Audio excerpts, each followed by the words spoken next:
establece un convenio interadministrativo y el convenio interadministrativo aparece clasificado como contratación directa. Sigamos.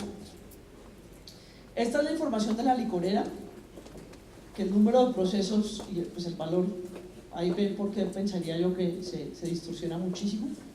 El año 2017 hubo, digamos, vamos muy en los primeros, estamos en 31 de marzo y fíjense que está ya superior a lo que tiene en el año 2015. O sea, ahí hay que mirar esa celeridad puede deberse a que están haciendo unas contrataciones grandes para algo que es bien interesante para ustedes, pues mirar más en detalle. Sigamos. Obviamente la categoría de bienes en la licorera cambia muchísimo. Fíjense el peso tan grande que tiene publicidad, y eso obviamente es lógico. Y estos análisis para la licorera desde el punto de vista de aprovisionamiento estratégico creo que son bien importantes. Ellos podrían ser un cliente bien importante de una lógica de aprovisionamiento estratégico. Sigamos. Yo les hablé de los errores, ¿cierto? Miren este error aquí. ¿Quién hay de la alcaldía? ¿Alguien de la alcaldía que maneje ese COP? Ese arreglo, ¿a alguien se le fue el dedo? ¿A alguien se le fue el dedo? Pero se le fue el dedo en 150.000 millones de errores en registro. Digamos, eso es corregirlo para que los archivos, para que los registros históricos sean verdad. Eso hay que hacerlo. Eso no es difícil hacerlo. Busquen los errores. Yo estoy segura que nosotros les mandamos a comienzos del año 2016 el informe de dónde estaban los errores. Pero vale la pena que los corrijan. Vale la pena que los corrijan porque siempre va a pasar lo mismo. Y eso es simplemente corregir el error y jalar orejas internamente para que ese error...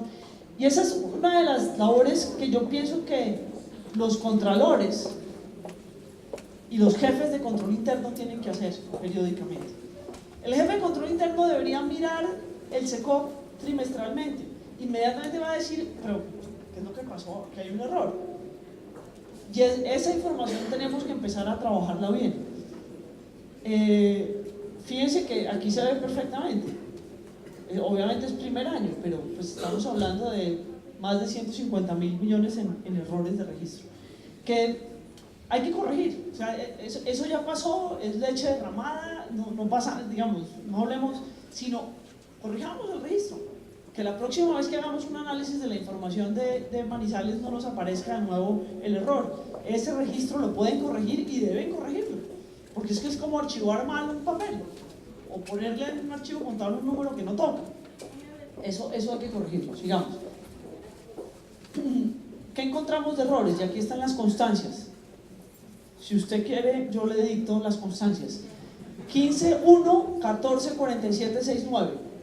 El valor publicado fueron 91.000 millones de pesos y eran 920 millones. Se le fue un 1 y yo no sé por qué pusieron esos 592.19.4. No tengo ni idea. El segundo es 15.11, 33.68.773. El valor publicado son 39.000 millones de pesos y eran 396 millones. Esos son, digamos, al final puso un 813 que no sé de dónde sale, que genera la distorsión. Son ligerezas en el registro. Son ligerezas en el registro que afectan muchísimo, sin lugar a dudas. Y el tercero, el registro es por 27.953 y era 279.530.853. Es también unos números que no sabe uno, uno no sabe de dónde salen, pero es un despiste o empezar a no mirar y empezar a poner, a veces aparece la fecha después del número y entonces acaba una cifra que no tiene ninguna lógica. Estos son errores que hay que corregir. Vamos, yo no creo que esos errores hayan llevado a ningún drama, no he mirado nada, no, pero el error hay que corregirlo porque es como guardar mal los papeles o como tener un registro contable con un número que no es el correcto. Sigamos. En la alcaldía de Manizales esta es la categorización que tenemos. grande en edificación y construcción, sin lugar a dudas, en estructuras públicas. Cultura es importante, servicios de salud es grande, pues, pero no es tan grande. Ahí yo creo que tenemos tareas que hacer. Si nosotros tomamos esa información, si un comprador público toma esa información y hace categorías del gasto, yo creo que puede aprender muchísimo de mejorar la forma como se aproxima al mercado, como puede tener ganancias en tiempo, en recursos y en general en cómo abastecerse de lo que necesita. Sigamos. La contratación directa, y yo insisto, esto no es raro, esto pasa en todo el país. ¿Por qué? Porque tenemos estas cosas en la norma que le decimos perro al gato y caballo al jabalí. Deberíamos sacar los temas de contratación de personas, sacar los convenios interadministrativos y hacer el análisis con más juicio. Yo creo que eso lo tenemos que hacer. Sigamos. Yo les quería hablar de SECOP 2, pero tengo que tomar agua, perdón.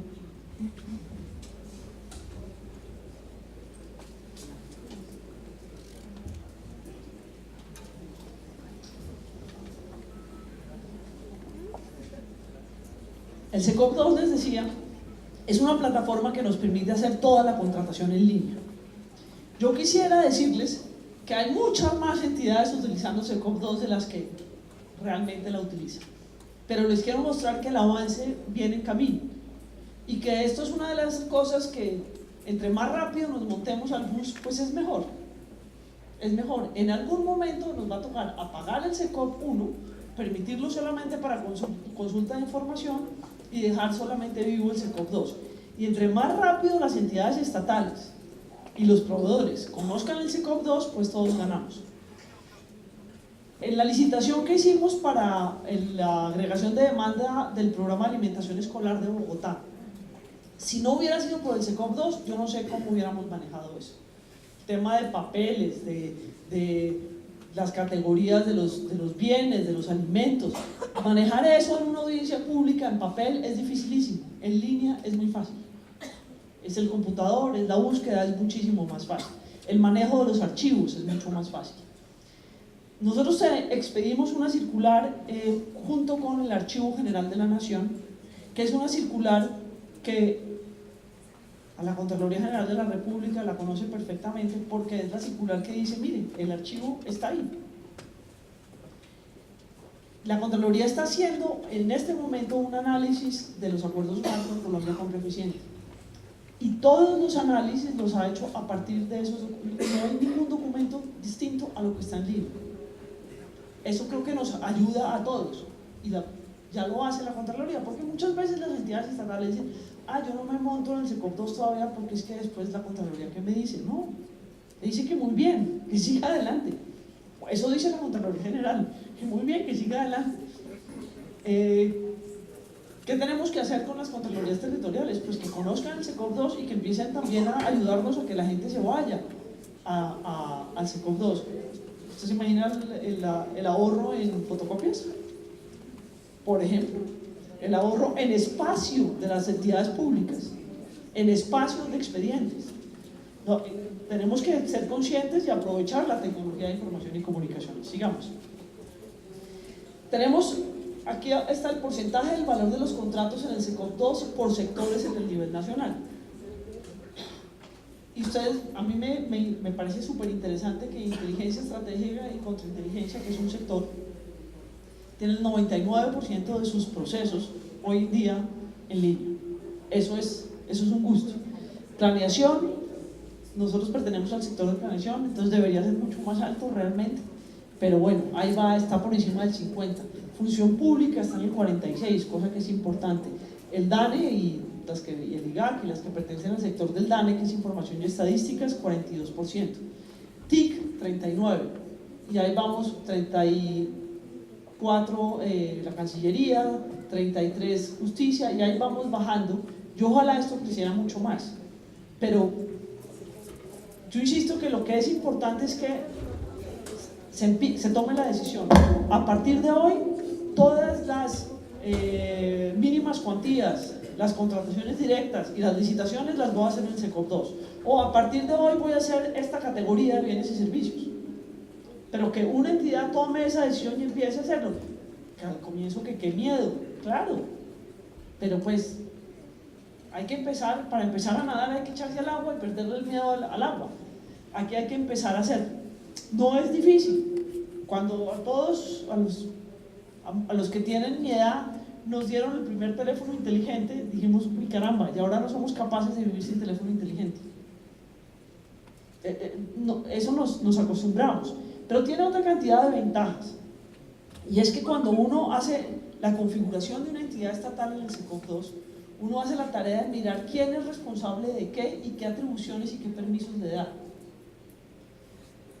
Por ejemplo, para los acuerdos marco yo tengo que aprobar que se publica un acuerdo marco, se publican los documentos de un proceso de contratación de un acuerdo marco, pero yo no puedo modificar los documentos. Entonces yo tengo que leer los documentos y si tengo observaciones tengo que contarle al equipo cuáles son mis observaciones para que modifiquen los documentos. ¿Por qué? Porque si no, ellos no habría ningún aprendizaje, ninguna realimentación de cuáles son mis comentarios. Ahora, si alguien hace un cambio en uno de esos documentos, yo veo exactamente quién hizo el cambio y por qué lo hizo. Pero eso también lo puede ver el contralor cuando hace un análisis. Nosotros podemos decir, es que crear equipos, este es mi equipo de trabajo para las obras públicas y estos tienen este tipo de atribuciones. Esto nos ayuda a organizar los equipos. ¿Quiénes son los que hacen los estudios de mercado? No, es que a mí no me interesa que lo cuelgue el abogado, me interesa que lo cuelgue el que tiene que hacer el estudio de mercado. Y entonces en la planeación, yo pongo que el estudio de mercado lo hace quien tiene, y eso también ayuda a que la gente asuma sus responsabilidades en esta tarea interdisciplinaria que tenemos todos frente al sistema de compra pública. Sigamos. ¿Qué desafíos grandes tiene Colombia Compra Eficiente de aquí en adelante? Sigamos. El despliegue del SECOP. El despliegue del SECOP es importantísimo. Colombia Compra Eficiente lo hace, pero nosotros necesitamos que podamos decir, es que Manizales lo hace, es que Neiva lo hace, es que Ibagué lo hace. Yo he aprendido varias cosas en el sector público que me dan risa. No hay nada que funcione más que decirle al Ministerio X que el Ministerio Y ya está usando la tienda virtual del Estado colombiano. ¿Y yo por qué no? Y yo ahí miro. Entonces esos ciclos son virtuosos porque nos permite que este municipio ya lo hizo, debo empezar a hacerlo yo también, y es empezar a hacerlo. Manizales y Caldas pueden tomar la decisión de empecemos a utilizar el SECOP 2 con algo fácil. Tenemos videos, tenemos manuales, podemos tener conferencias en línea, podemos hacer muchas cosas para que empiecen a aprender y empezar hagamos este proceso, y en ese proceso puede que tengamos dificultades, pero aprendemos a hacer un proceso y eso nos ayuda al otro y al otro. ¿Qué necesitamos? También proveedores que estén registrados, porque si no están registrados no pueden presentar la oferta. Ese no me preocupa a mí para nada. ¿Por qué? Porque ellos, como les interesa conseguir la oportunidad de negocio, van a aprender así de rápido. ¿Qué hacemos nosotros en los acuerdos marco? El primero fue difícil, el segundo fue difícil, el tercero ya fue menos difícil. A alguien le pasó que no hizo toda la tarea y dijo, no, pero yo sí cargué la oferta. No, tiene que cargar la oferta hasta que le dice que la cargó. Tiene que aceptar términos y condiciones, clic hasta el final. Sí, durísimo para ese proveedor, pero nunca más se le va a olvidar y ya está registrado.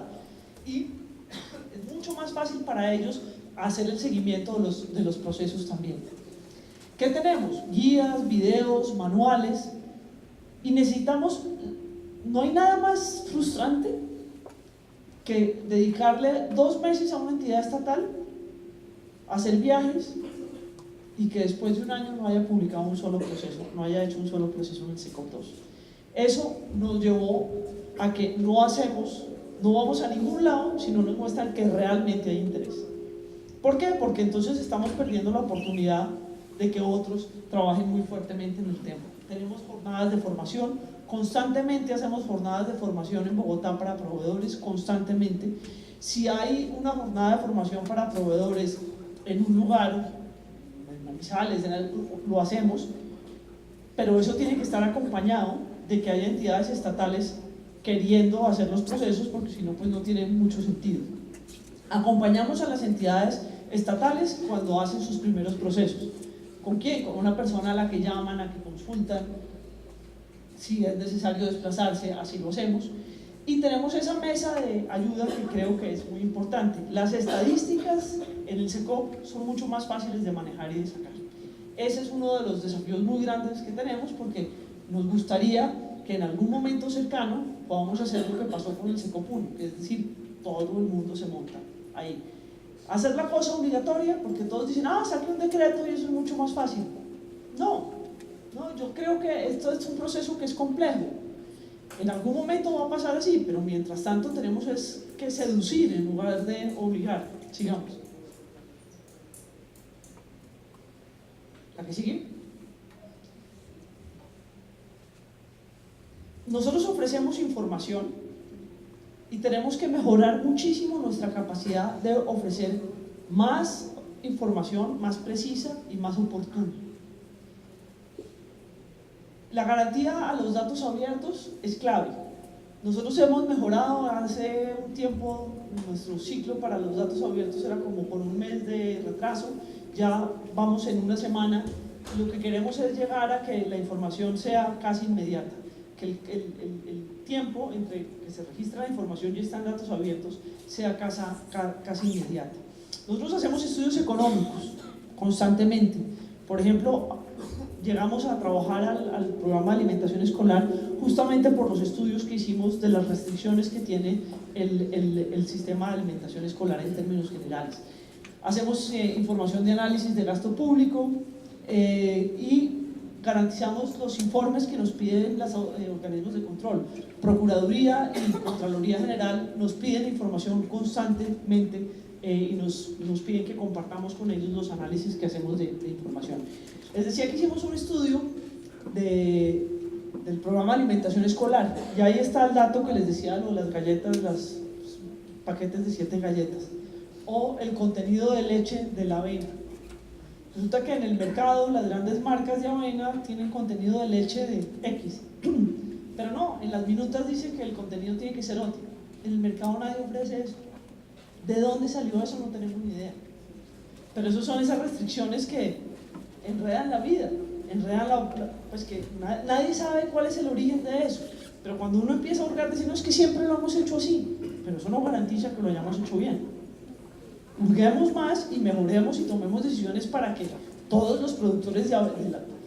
Yo generalmente le ponía un ejemplo a las personas que me decían eso. Yo tengo unos sobrinos chiquitos, yo estoy segura que van al supermercado y compran la comida de ellos. ¿Por qué esa comida que llevan esos niños al colegio no es apta frente a la que le damos? ¿Qué es lo que está pasando? O sea, yo no creo que esa sea peor que la otra. Entonces, ¿por qué no estamos hablando de lo que está generalmente en el mercado y entendamos eso con más juicio? Sigamos. Obviamente las plataformas necesitan actualización constante y eso pues genera unas tareas. Y en el plan de formación, yo no creo que sea una tarea para este año, pero yo creo que sí tenemos que empezar a trabajar como hicimos con Medellín, ya sea con Caldas o con Manizales.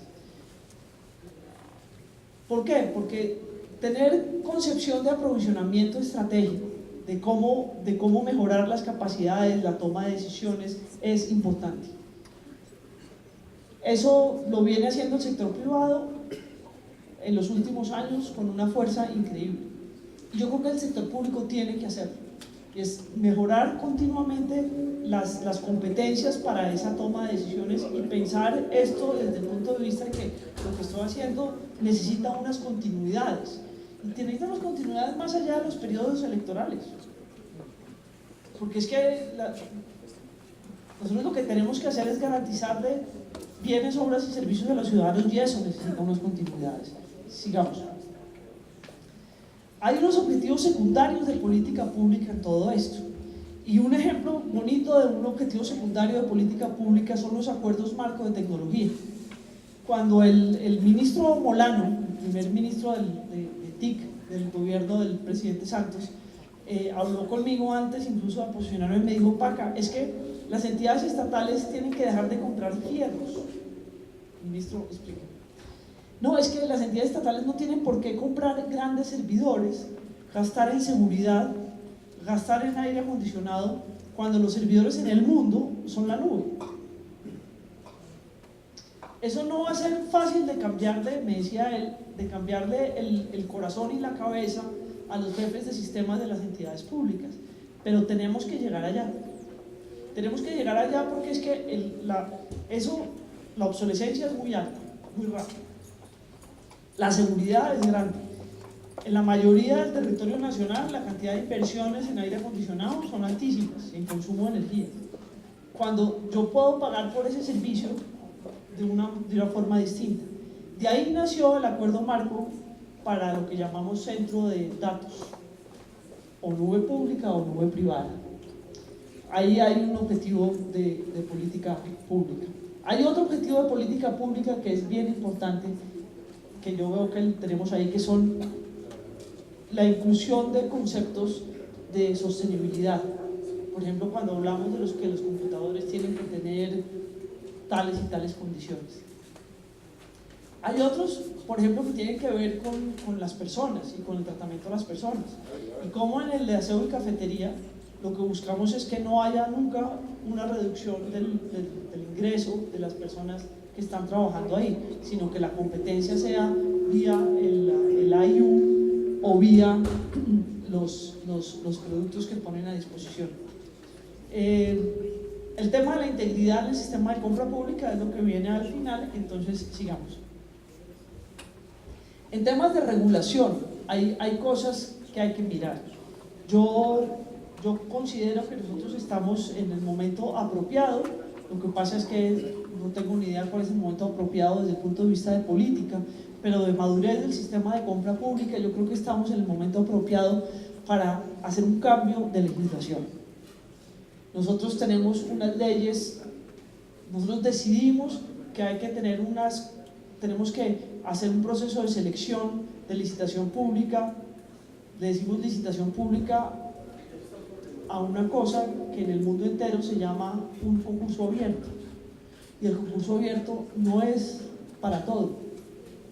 Nosotros tenemos que empezar a pensar en que las modalidades de selección las escogemos de acuerdo con la necesidad que tenemos. No es lo mismo hacer una licitación pública para un dragado, es un error, porque es que no todo el mundo tiene dragas, ni todo el mundo sabe cómo dragar. Ahí yo tengo que invitar a los expertos en dragado, y así se hace, por ejemplo, en el sector privado. La competencia abierta es para algunas cosas, para otras no. Obviamente, qué rico que casi todo tenga competencia abierta, pero ¿qué sentido tiene que yo haga una competencia abierta para algo que sé que no va a ser competencia abierta y lo que hago es llenar de requisitos habilitantes, ¿no?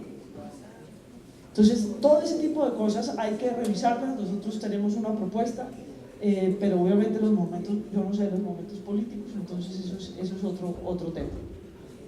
Y Colombia Compra Eficiente tiene que hacer una tarea interna, porque nosotros empezamos en el 12, y tenemos que garantizar que podemos seguir prestando los servicios que hemos venido prestando al ritmo en que lo hemos venido prestando y atender el crecimiento de los usuarios. Es decir, si Caldas el año entrante dice: venga, yo quisiera tener el programa de aprovisionamiento estratégico con transformación en el departamento de Caldas, nosotros tenemos que tener la capacidad para atender ese requerimiento de Caldas. Si nos crece el número de usuarios de la tienda virtual del Estado colombiano, nosotros tenemos que tener la capacidad para ofrecer nuevos acuerdos marco, pero adicionalmente para garantizar que les enseñamos a manejar la tienda y que tenemos la capacidad y la mesa de servicio para solucionar los temas que tiene el uso de la tienda. Y eso siempre necesita plata. Entonces hay que garantizar naturalmente la sostenibilidad financiera. Yo quiero parar aquí un minuto para que hablemos de este tema antes de hablar del último tema, que es el tema de integridad, porque quisiera saber si tienen preguntas, comentarios, o si prefieren que hable del tema de integridad, anticorrupción, ya, como quieran. ¿Preguntas? La única que quiere hacer preguntas es ella.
Segundo, están pidiendo, digamos, los municipios, digamos el municipio de Manizales, ¿qué hace?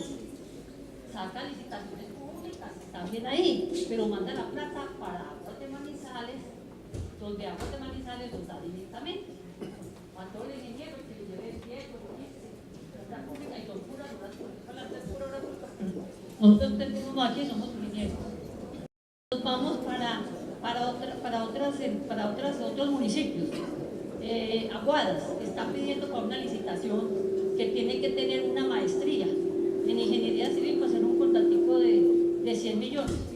El hijo mío tiene 3 maestrías en ingeniería civil y no se va a venir a hacer un contratico aquí de 100 millones de pesos por él. Entonces todos los pliegos son amañados a su manera, no más por los...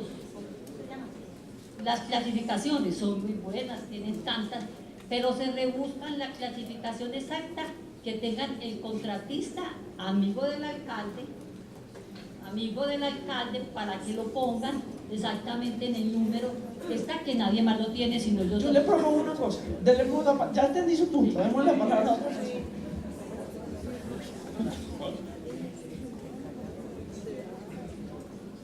Bueno, yo quiero complementar una cosa. Primero, creo que la inscripción de nosotros los ingenieros, que la está haciendo la Cámara de Comercio, ellos simplemente hacen un trámite donde nos cobran una plata, pero no tienen en cuenta realmente qué están clasificando y qué están calificando. Con esa serie de ítems que tienen el registro de proponentes, de códigos. Entonces, por ejemplo, yo en mar voy a bañarme, pero no he hecho obras marinas.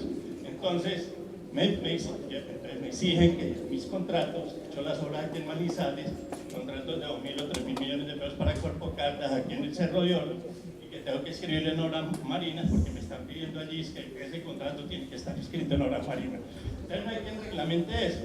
Entonces yo le puedo poner a mi contrato que yo instalo varillas de titanio, ¿sí? Y puede que un alcalde le no pongamos varillas de titanio, pues nadie lo tiene. Hay inscripciones de 1000 páginas, de 1000 folios, la mía es de 200 folios, entonces eso no casa, y se inventan unas cosas de ese tipo. No me cobran marina porque no es. Segundo, de verdad se lo complemento más. No, pero dice, es que ya sé de qué está hablando y tenemos que hablar, dar la palabra más a las personas. Yo entiendo el punto. Buenos días. Simplemente una preguntita. Pues normalmente nosotros primero tenemos que aprender a sumar para aprender a restar. Es verdad y es claro, los que nos quedemos en la tecnología, pues, los viejitos, los que tenemos cierta edad, pues nos da más dificultad, pero si no nos actualizamos, pues nos desplazamos. Es normal y es claro para podernos desarrollar. La pregunta es esta. Cuando yo digo que tenemos que aprender primero a sumar que a restar, nosotros estamos tratando de capacitar a nosotros, en mi caso, pertenecemos a la Secretaría de Educación del departamento. Estamos tratando siquiera de enseñarle a los rectores de las instituciones, son 1072 sedes en el departamento, de que aprendan siquiera a manejar bien el ciclo 1, estamos hablando del ciclo 2. Dentro de eso, pues, simplemente la pregunta es, hay una plataforma de prueba para poderles explicar bien eso. Uno. La segunda pregunta es, en el caso que se todo primero tenía simplemente una etapa en lo que era contratación directa y convenio Y ahorita, pues hace más o menos 2 años, se pusieron 2 etapas, ¿cierto? Convocado y celebrado. ¿Qué fin tiene eso?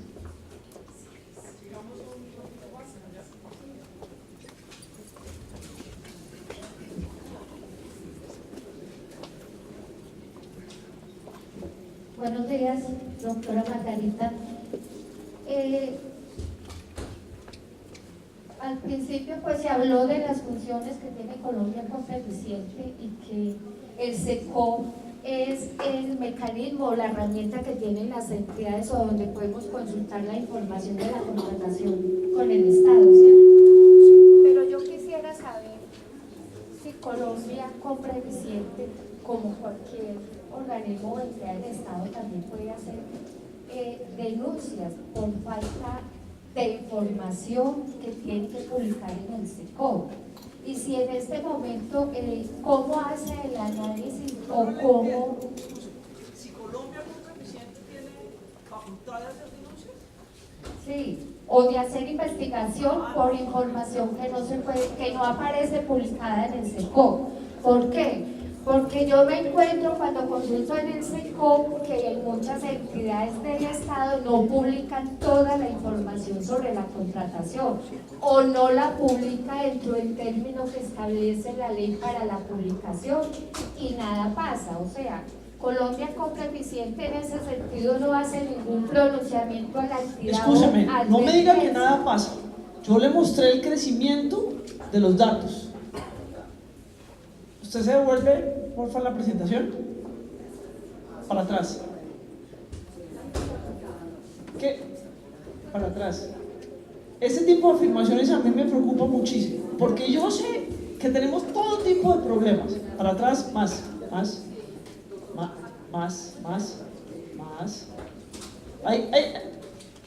Ahí.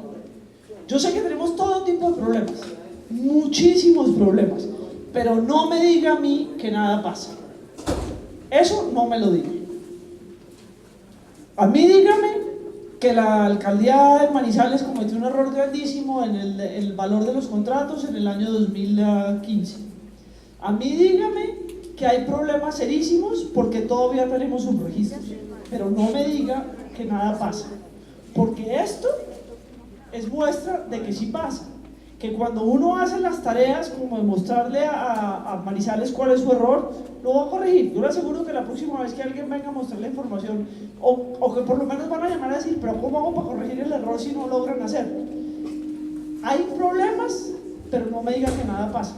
Además, porque si nada pasa, y eso me sirve para arrancar la segunda parte, si nada pasa, no perdamos el tiempo, vámonos. Si nada pasa, esta reunión no tiene ningún sentido. Si nada pasa, como dirían los costeños, si nos vamos a morir, vayámonos de una vez enfermando. O sea, ¿cuál es mi angustia con ese tipo de razonamiento? Y me sirve muchísimo para empatar con el tema que sigue. Si nada pasa, no vengamos a estas reuniones. Si no pasa nada, entreguémonos,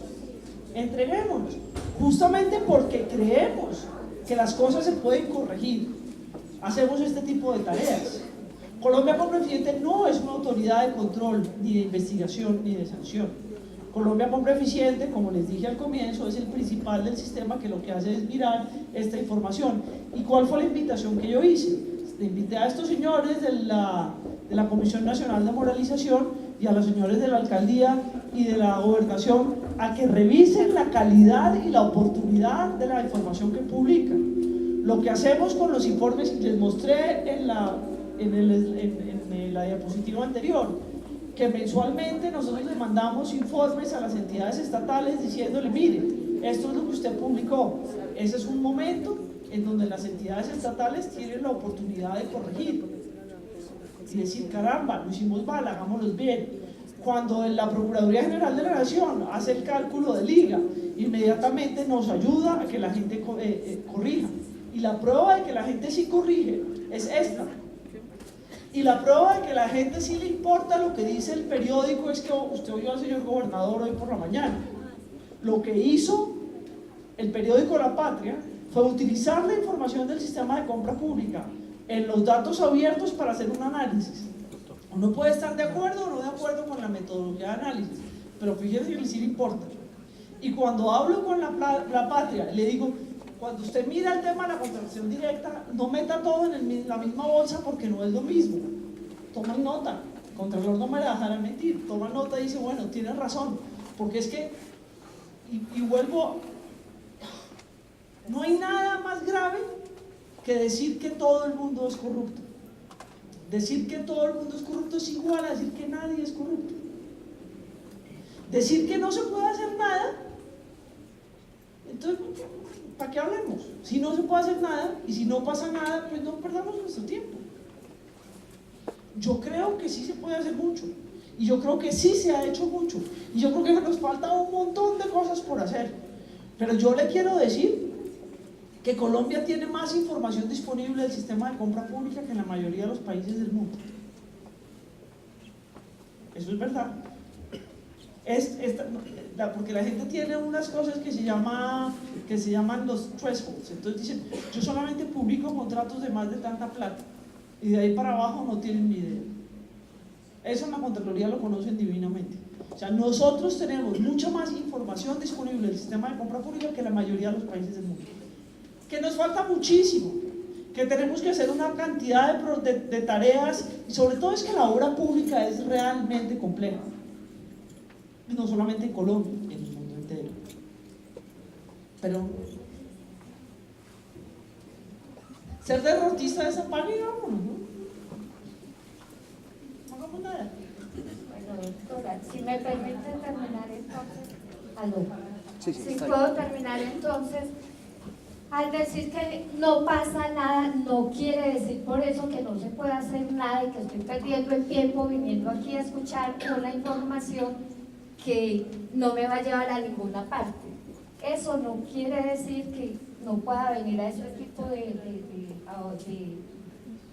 foros o de capacitaciones, en fin. Yo lo único que pienso es que Colombia Compra Eficiente debería ser más activa con la información que tiene para hacer un trabajo integrado con otras entidades del Estado para mirar esa información. Pero es que las funciones son las funciones. Escúcheme, yo no puedo hacer nada que no esté establecido en la ley como mis funciones. Yo no puedo hacer esas tareas las pueden hacer estos señores que están en estas dos primeras filas. Pero escúcheme un minuto. Su plan anual de adquisiciones, yo no puedo hacer nada. Que debe estar apareciendo no puedo hacer nada. Colombia Compra Eficiente. No puedo hacer nada, no, es que no tengo funciones.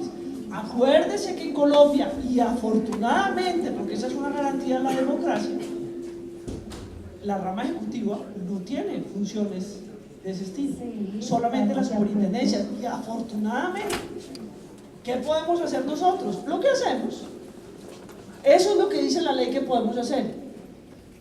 Quienes tienen otras tareas son los que están aquí sentados en estas dos primeras filas y la ciudadanía, porque es que la ciudadanía tiene una responsabilidad grandísima en esto y tiene que utilizar los derechos, siempre van de la mano de las responsabilidades. El artículo 95 de la Constitución tiene clarísimo ese tema. Yo le pido el favor de que le demos la palabra a él y que sigamos. Porque hay un municipio que no publicó. Perfecto, denúncielo, pero denúncielo, a mí no. Por eso, pero ustedes no le hacen el requerimiento. Pero es que no tengo funciones para eso. No tengo funciones para eso. Le vuelvo a explicar, Colombia Compra Eficiente no es una autoridad de control. Yo les pido un favor, tenemos tiempo para una pregunta más, no más. Sí, doctora Margarita. La pregunta es relacionada con su finalización. Hay un trabajo de investigación en la Universidad de Manizales relacionada con la problemática que surge en la contratación de mínima cuantía de las pequeñas entidades.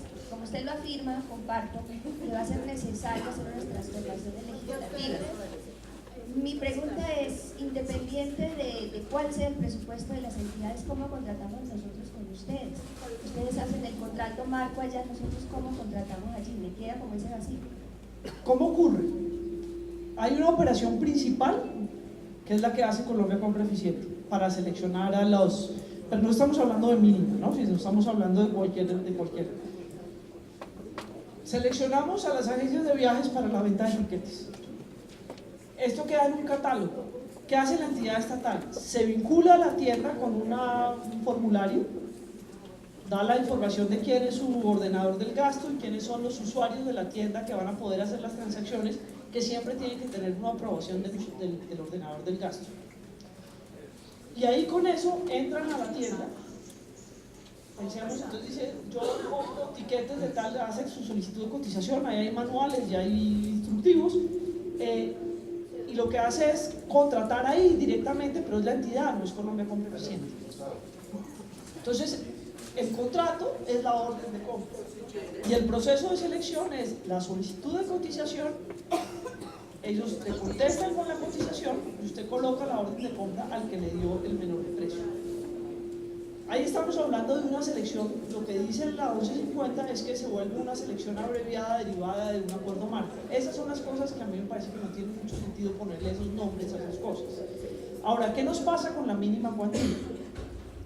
La mínima cuantía, lo que hicimos fue, para las grandes superficies, traer el catálogo de las grandes superficies. Entonces usted necesita sillas de plástico blancas. Generalmente usted para las sillas de plástico blancas lo que hacía era una mínima cuantía, y entonces publicaba los documentos, la gente se acercaba y usted escogía cuál era el proveedor. ¿Qué nos pasa en un tema como las sillas de plástico blancas? Que es que en la mínima cuantía no se va a presentar ni el que comercializa al mayor esas sillas de plástico blancas, ni el productor. Entonces usted acaba pagando una cantidad de costos de intermediación que no tiene mucho sentido, cuando usted sabe que en las almacenes de las esquinas usted puede saber cuánto valen las sillas plásticas blancas. Entonces lo que hicimos fue traer el catálogo para que usted simplemente haga la compra del catálogo, que eso fue lo que permitió el Estatuto Anticorrupción. Yo quiero hablar un poquito de, qué pena, pero no hay tiempo para más. Tengo un problema de tiempo y aquí tengo que ser juiciosa, porque si no, no hago la segunda parte que me pidió el Contralor. En relación con los comentarios de ustedes, hay dos temas que yo quiero traer a colación. Primero, yo creo que el sector de la ingeniería se tiene que mirar el ombligo. Y se tiene que mirar el ombligo en serio. Dejar de decir, que todo el mundo, y qué pena que lo regañe con eso. Tiene que en serio mirarse el ombligo. Porque no es posible que en todos los lugares del mundo el sector de la obra pública sea lo que es. Hay un artículo súper importante de hace unos 5 meses en The Economist, de cómo la obra pública en el mundo entero tiene problemas de precios artificialmente bajos, de colusión, de sobornos, y lo estamos viendo en todos lados. Y ese es un problema que la ingeniería en todos los niveles tiene que mirarse el ombligo de verdad. Y cuando les digo de verdad es que ustedes me dicen, mire lo que pasa aquí, pero para que alguien esté haciendo eso en el municipio X, tiene que tener un colega suyo del otro lado haciendo lo mismo. Entonces el tema de la ingeniería es serísimo, pero es un tema que tiene que partir de los ingenieros, porque eso pasa, el tema de la vigilancia en el país ha sido muy serio, pero eso está pasando muy seriamente, muy repetidamente en todo el mundo, en todos los municipios, departamentos, países. Eso es muy, muy serio. Entonces, ahí yo creo que es una tarea de doble vía. Hemos oído muchísimo el tema de los pliegos estándar. Qué pena, pero no le voy a dar la palabra. Discúlpeme de una vez. El pliego estándar. El pliego estándar es una fórmula muy buena.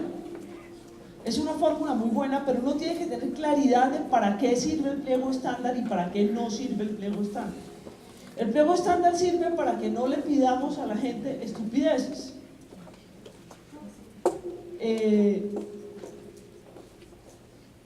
Pero la gente tuvimos pliegos estándar para los contratos plan. Y hubo departamentos que los usaron y departamentos que no los usaron. O departamentos que los usaron manipulándolos para hacer lo que quisieran. Entonces, ahí hay, digamos, el pliego estándar sirve para muchas cosas, pero hay que entender muy bien cómo se maneja. Pero yo qué preocupación tengo en serio. con el sector de ustedes. El sector de ustedes es importantísimo en el sistema de compra pública, pero no es más del 15%. No es más del 15%. Pero el sector de ustedes resuelve que todo, este señor, el sector educativo compra, es importantísimo el sistema de compra pública. Y tiene obra pública, pero chiquitica.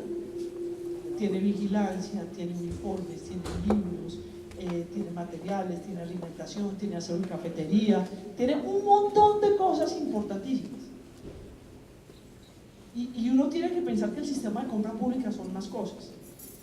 Y parte de lo que nos pasa a nosotros es que, como es importante en la economía nacional, el sector de la ingeniería decide que hay que hacer cosas en el sistema de compra pública que solamente se aplican en la obra pública.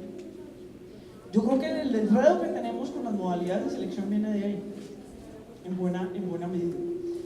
Entonces, yo creo que nosotros tenemos que profundizar muchísimo el concepto de pliegos estándar, la lectura del manual de requisitos habilitantes. O sea, en el manual de requisitos habilitantes nos tocó escribir que la experiencia no caduca.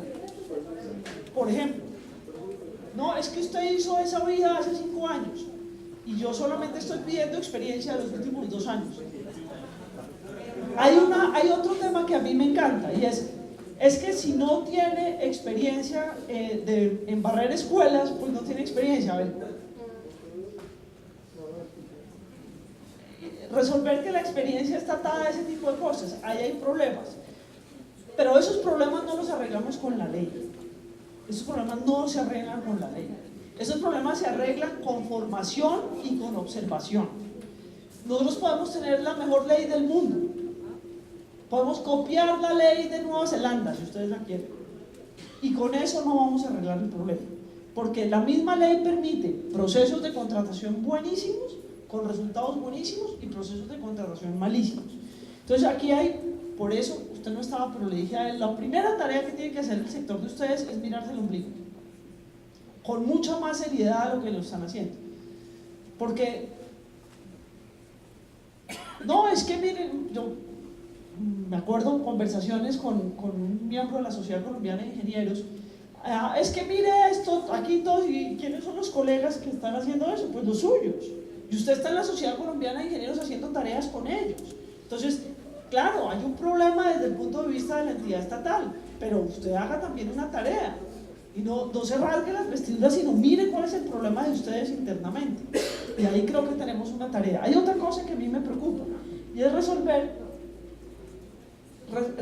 que los pliegos únicos van a ser la solución para todo. Los pliegos estándar no son la solución para todo.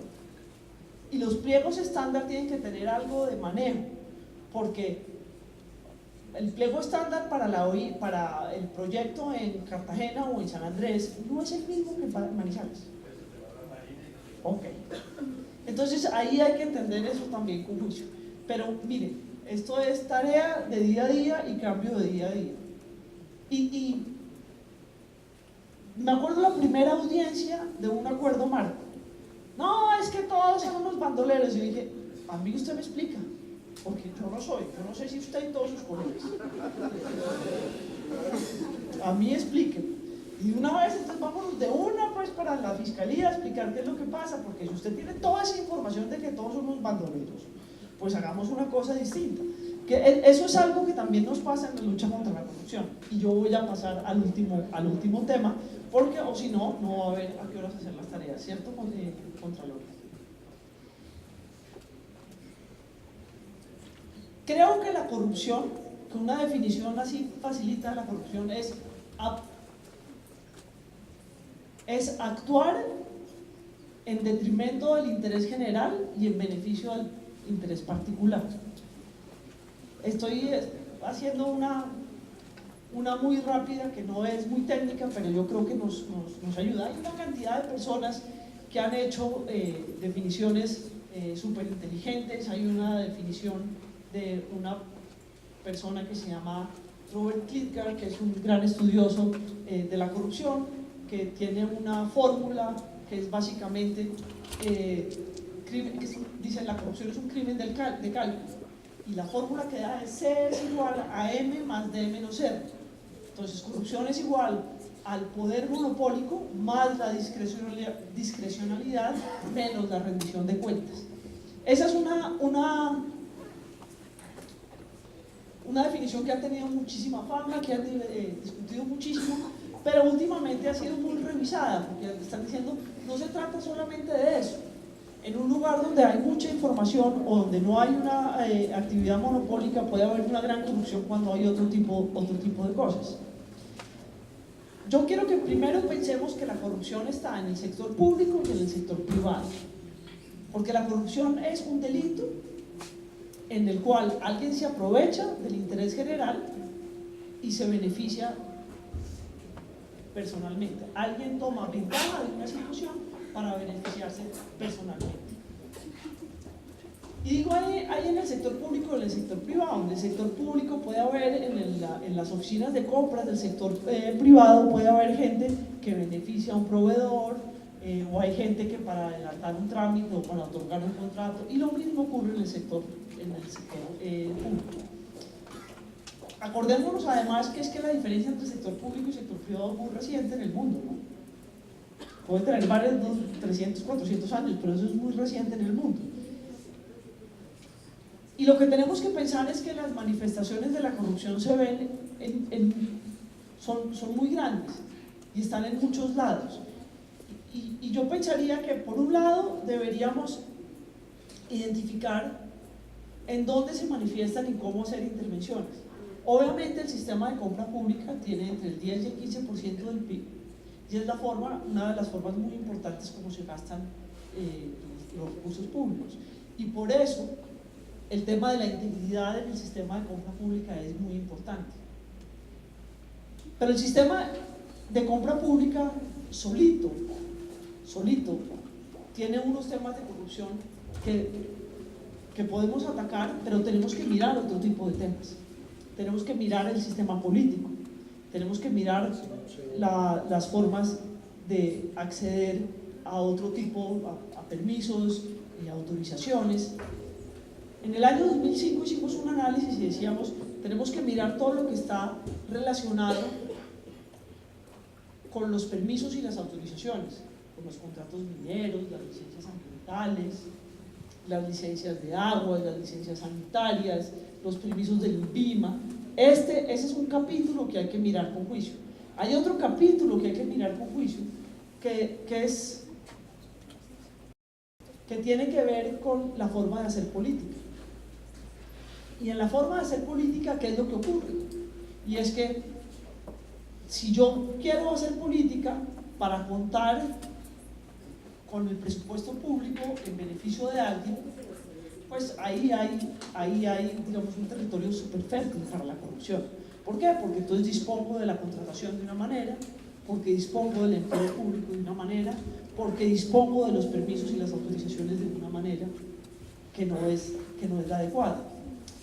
Cuando yo les hablaba ahorita de los permisos y las autorizaciones, en el mundo ahora hay un dicho, y es que los planes de ordenamiento territorial, lo que nosotros en Colombia llamamos POTS, son la corrupción del siglo XXI. Y es lógico. Si yo cambio el uso de la tierra, lo que estoy haciendo es generar unos intereses asociados a la tenencia de la tierra para efectos de sacarle provecho en una punta de construcciones, etcétera, etcétera. Entonces, yo quiero que miremos que es que la corrupción tiene una cantidad de manifestaciones que son distintas, y hay un tema que nos preocupa mucho a nosotros, que es lo que hago yo, que es el sistema de compra pública, pero tenemos que mirar el tema un poco más amplio. La forma de hacer política obviamente le pega tanto a las autorizaciones y a los permisos como a la contratación pública, sin lugar a dudas. Hay un señor que se llama Stephen Kellman, en el primer gobierno del presidente Clinton, él trabajó muchísimo con Al Gore antes, fue la persona que hizo la reforma del sistema de compra pública en los Estados Unidos, en la primera administración de Clinton.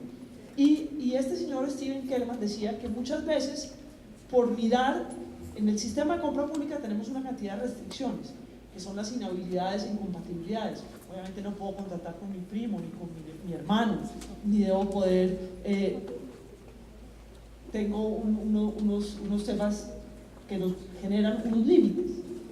Pero muchas veces por mirar los límites, no miramos que logremos el objetivo de la compra pública.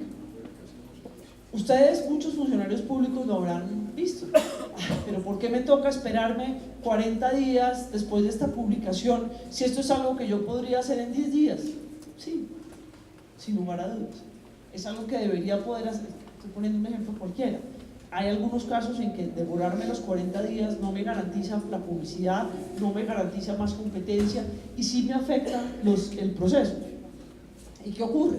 Que ahí miramos mucho más el límite y no cuál es el objetivo del sistema de compra pública, que es finalmente entregarle bienes y servicios de forma económica, eficiente, eficaz, transparente y competitiva a los ciudadanos.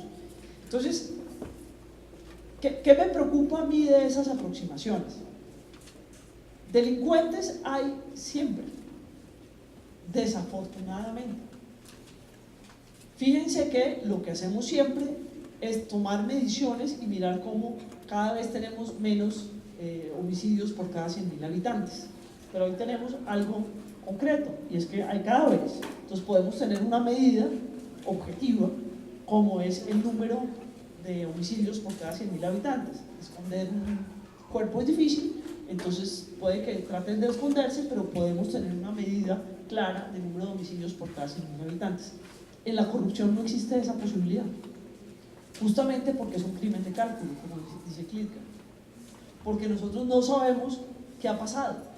Entonces, por eso lo que tenemos son herramientas que están de la mano para mirar que haya publicidad, que haya información constante, que haya posibilidad de que la gente discuta, que haya competencia, que haya organismos de control haciendo vigilancia. ¿Por qué? Porque nosotros no podemos mirar, es un crimen de cálculo, justamente usted asume que eso pasó en el municipio, que no voy a repetir cuál fue el que dijo. Nosotros asumimos que es eso, perfecto, pero no hay una evidencia que nos permita tener certeza. Entonces, a usted le tocaría abrir una investigación, ellos decir alguna cosa y ahí se nos va muchísimo tiempo. ¿Qué creo yo que tenemos que hacer? Y ahí es como ciudadanía. Los movimientos anticorrupción pueden tener objetivos políticos, objetivos de participación ciudadana, objetivos de cultura ciudadana, pueden tener una cantidad de objetivos. Yo creo que son sanos en principio, y que tenemos que mirar cómo podemos organizar herramientas para que funcionen. Yo creo que la información conduce a la transparencia, no la garantiza, necesitamos una cantidad de tareas, pero esa es una información sólida que nos permite llegar. Cuando usted mira que los documentos del proceso de contratación se publicaron un día antes de que se presentaran las ofertas, pues estos señores tienen una herramienta para poder hacer una tarea. Si no tuviéramos esa tarea, pues simplemente usted no podría decir, mire, se publicó un día antes, o peor, se publicó un día después, cosas que también a veces pasan. Yo tengo dos preocupaciones. Uno, el derrotismo. El derrotismo no nos conduce a nada. Y por eso yo reaccioné tan duro frente a su intervención, porque a mí me preocupa mucho el derrotismo. A mí el derrotismo de no hay nada que hacer, no podemos hacer nada. Algún bandolero dijo hace poco que eso estaba en nuestro ADN. Estará en el ADN del bandolero. Yo creo que la gran mayoría de los colombianos no es así, afortunadamente. Y yo creo que sí tenemos muchas cosas que hacer, pero las tenemos que hacer nosotros. Nosotros no podemos esperar que las haga el de al lado. Las tareas las tenemos que hacer nosotros mismos.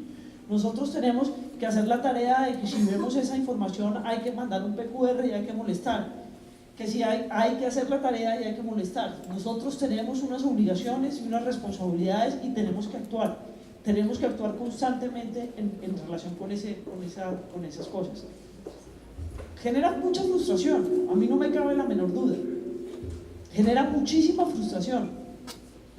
Ver que hay muchos funcionarios públicos que dicen, y yo hago mi tarea todos los días de publicar en el SECOPE, yo no sé qué, y me dan palo porque me equivoqué en un 0, y finalmente yo lo que hice fue hacerlo, hice muy bien, y estos miren lo que pasa y nadie les dice nada. Eso genera muchísima frustración. Pero generaría muchísima más frustración, generaría mucha más frustración, además colectiva, no entender que cada uno tiene una responsabilidad y que lo que tenemos que hacer es a partir de nosotros mismos. A mí me preocupa mucho la actitud de, es que no hacen nada. ¿No hace nada de quién? ¿Acaso no es responsabilidad de todos? ¿No es responsabilidad absolutamente de todos? No hay nada más grave que no tener una sanción social de la corrupción, por ejemplo. Yo me acuerdo muchísimo, hace varios años, una niña dijo, es que yo quiero ser alcalde de mi pueblo, de otro lugar de este país. ¿Y por qué? Porque tiene la casa más grande. Yo, ¿la alcaldía? Me dice, no, la casa de él. Le dije, yo quisiera ser alcalde para estar en la alcaldía y poder organizar bien las casas, no es al revés. La no sanción social a esa persona genera un problema en la sociedad en general y en los niños en general. Y la sanción social no tiene que ser violando los derechos a las personas, pero puede ser, si ya sabemos que a esa persona, entonces, tenemos que tener no tenemos por qué agredir, pero sí tenemos una forma de hacer sanción social que es bien importante. Sin la sanción de las entidades de control no hacemos nada. Estoy completamente de acuerdo con eso. Si nosotros necesitamos una fiscalía activa, una rama judicial activa, unas contralorías activas y unas procuradurías activas, no me cabe la menor duda. Pero también necesitamos unos gremios de profesionales activos. O sea, los gremios de profesionales diciendo que todos los de sus gremios son una porquería no nos sirven de nada. Y desafortunadamente eso lo hemos visto muchísimo últimamente en Colombia. ¿Sabes que todos son una porquería? ¿Qué? Usted tiene una cantidad de funciones. ¿Alguna vez le ha dicho que le suspende la matrícula? ¿Alguna vez le ha dicho que no lo recibe en las reuniones? ¿Alguna vez? No. Entonces ahí hay un tema muy difícil y ese es un tema de manejo que se vuelve importante. Nosotros tenemos que hacer muchas tareas legislativas. Yo creo que tenemos que hacerlo. Miren lo que está pasando en el mundo con Odebrecht. A Odebrecht le están diciendo, pague muchísimas multas, pero entregue las obras terminadas. Y yo no se las voy a pagar. O solamente le pago los costos mínimos. Eso está pasando en muchos lugares del mundo. Aquí estamos diciendo otras cosas, estamos diciendo, no queremos volver a contratar con usted. Obviamente, tenemos que hacer una sanción, pero ¿dónde está la obra? ¿Quién nos está pagando por todo lo que ahora nos va a tocar a nosotros como Estado gastar más plata? Y eso son cosas de dificultades que tenemos en las normas colombianas. Ahora tenemos otra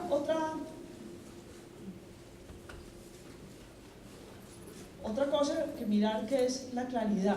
A mí, yo tenía un profesor que decía que los tributaristas, yo ya pregunté cuántos eran abogados y casi todos, que los tributaristas hablaban así enredado para no perder los clientes. O sea, si el tipo escribe sujeto, verbo, predicado, pierden cliente. Entonces por eso pues nadie entiende qué dice una norma tributaria generalmente. Trayendo eso nos pasa en las normas del sistema de compra pública. Entonces armamos unos enredos que lo único que hacemos es generar una cosa que los economistas llaman el oportunismo. ¿Hay economistas? El otro día un abogado se puso furioso conmigo porque yo les había dicho a los contratistas oportunistas. Le dije, pues sí, pero ¿qué hacemos si así, ese comportamiento se llama así? Si yo, por ejemplo, con los manejos del riesgo, con el famoso equilibrio económico de los contratos, por poner un ejemplo clarísimo, si yo voy siempre a responder como Estado, si siempre voy a responder, yo lo que estoy haciendo es generar un comportamiento oportunista porque el otro no va a tomar ninguna medida adecuada, ¿verdad, señor economista?, para mitigar los riesgos. Yo lo que estoy generando es un comportamiento oportunista. Y en el mercado, en las relaciones en el mercado, en las relaciones de pareja y en las relaciones de familia, uno se comporta de forma oportunista, porque es que eso es parte de la naturaleza. Entonces lo que nosotros tenemos que mirar es cómo minimizamos esas oportunidades de comportamiento oportunista y trabajamos en decirle las cosas por su nombre y hablar de las cosas por su nombre. Esta no es una tarea de un día. Yo creo que Colombia tiene una cantidad de ventajas frente a otros países del mundo y una tiene que ver con la cantidad de información disponible, sin lugar a dudas. Sin lugar a dudas, la cantidad de información disponible es bien importante. Tenemos que usarla. Tenemos que usarla con mucho más juicio, entidades de control, Estado, mercado, todos. Y tenemos que hacer tareas constantes, además son tareas que no se agotan. Algunos países con crisis en materia de corrupción optaron por tener tribunales muy fuertes para hacer unas intervenciones muy fuertes, como es el caso de Hong Kong. Entonces hizo una intervención muy fuerte y solucionó un problema, pero Colombia tiene unos problemas que son distintos. Colombia no tenía en el centro de su agenda la corrupción. Hoy en día la tiene, es posible porque ya no está el conflicto armado en el centro de la agenda, y esas son oportunidades para que nosotros trabajemos. Mucha gente le dice a uno, es que ustedes tienen más o menos controlado el gasto en este nivel, pero no este otro nivel, no. Nosotros tenemos unas deficiencias de conocimiento en los niveles. Manizales es una ciudad grande, llena de profesionales. Cartagena no tiene problemas en ese sentido de tener gente capacitada, Barranquilla lo mismo. Pero hay otra cantidad de ciudades donde tenemos ese tipo de dificultades y de municipios. Y eso no lo vamos a solucionar a punta de leyes y a punta de quitarles la ejecución del gasto. Es que la solución es que todo lo hagan en el departamento, todo lo hagan en Bogotá, y entonces allá cuando aprendieron. ¿Cómo generamos ese conocimiento para que ellos hagan cosas hacia el futuro? Y eso también hay que pensarlo. No se trata de soltar todo, pero sí de soltar pensando que se tiene que generar conocimiento. Yo sé que esas son tareas difíciles, que generan rabias, que generan angustias, que generan frustraciones como la suya, que la entiendo perfectamente, pero lo que yo les pido es que no nos paremos en la frustración y en la rabia, sino que demos un paso hacia adelante y nos movamos. Yo le contaba al Contralor, hace como un mes, me invitaron a hablar en el grado de una universidad en Bogotá, y el rector me pidió que hablara de temas anticorrupción. Yo me acordé que en el año 2005, trabajando con un economista muy juicioso, él decía, las recomendaciones que yo haría es qué no hacer. Obviamente, tenemos que hacer una cantidad de cosas que sabemos que tenemos que hacer, pero yo insistiría, decía él, en que hay cosas que no debemos hacer. No debemos estigmatizar, no debemos decir que no hay nada, no debemos decir que hay que meter preso a todo el mundo, resolver que todo es delito y que todo es crimen, porque eso no funciona. Y la prueba, nosotros hemos tenido pruebas de que esas cosas no funcionan. Resolver que hay que meter, nosotros tenemos un montón de problemas de criminalidad y tenemos que mirar el tema de criminalidad, de corrupción de una forma particular, examinarlo y después de examinarlo y de tener información, tomar las medidas de política pública, pero no antes. Una de las cosas que yo quisiera ver, que yo no analizo estos temas con juicio hace muchos años, es la clasificación de delitos de corrupción de la Fiscalía por número.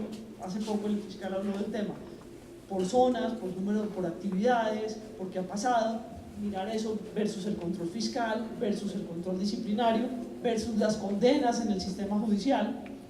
Tenemos que empezar a mirar esas cosas con juicios, para mirar entonces qué tipo de categorías es, cómo se mueve, en dónde está, empezar a mirar ahí cuáles son las otras partes, cruzar esos leads de esas otras partes con el sistema de compra pública, con las bases de datos de las asociaciones de profesionales. Nosotros tenemos que empezar a hacer esas tareas antes de tomar decisiones. Si no tenemos la información, no vamos a tomar decisiones de política pública adecuada. Y muchas veces empezamos a disparar, hagamos, y eso puede ser muy bueno mediáticamente durante 2 segundos, pero después no cumple ningún efecto y genera mayor frustración. Entre más cosas digamos nosotros, digamos que hay que hacer, y después no tenemos unos resultados adecuados, o no hacemos un seguimiento, simplemente sirvió para el anuncio, obviamente la frustración es mayor. Yo los llamaría a que no se desanimen, sino a hacer tareas, y hacer tareas constantemente. Y siempre usar la información antes de tomar decisiones. ¿Sí? Yo me acuerdo muchísimo en la época en que yo estuve trabajando en la Presidencia de la República en el programa anticorrupción, que uno llegaba a muchas regiones del país y las discusiones anticorrupción eran las discusiones de bandos políticos. No eran discusiones sobre corrupción, es que él me ganó las elecciones, entonces yo ahora tengo que destruir. Y eso no nos permite ver los problemas de corrupción con juicio. Nosotros tenemos que empezar a mirar las cosas con este tipo de datos y con los datos de los organismos de control, y tenemos que buscar que los organismos de control hagan un esfuerzo para, nadie está diciendo ponga quiénes son las personas, no, están en una investigación, pero sí la información de las conductas. Eso le va a permitir a la gente entender qué es lo que está pasando. Esa clasificación de conductas y qué pasa. Muchas veces ustedes hacen un montón de trabajo que la gente dice no pasa nada. Posiblemente dice que no pasa nada porque no sabe qué pasa. Entonces también hay que empezar a decir, mire, yo recibí estas denuncias fueron simplemente, después nunca se presentaron, eso nos pasa cada rato, ¿no?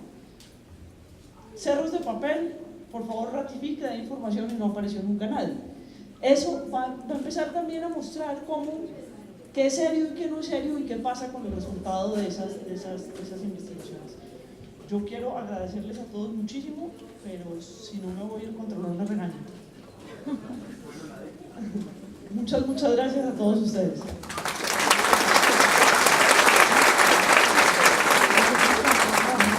Muchas gracias a la doctora María Margarita Zuleta y a todos los asistentes en la evento.